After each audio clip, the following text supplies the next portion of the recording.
Hey guys, it's Nick over at Myles Auto Care and Transmission. Today we got a 2013 Honda CRV that came in. They were complaining of a rattling noise from the engine on startup. Now it was a little bit different. They said after it would start for a couple seconds it would actually go away and it would sound fine.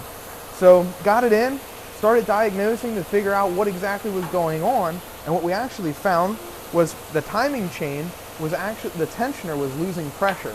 And the tensioners on these are oil driven, so over time they wear out. We lose oil pressure to that tensioner. It allows that chain to have a little bit of lash in it. Now, what's good about this vehicle is they got it to us before it became much of an issue at all.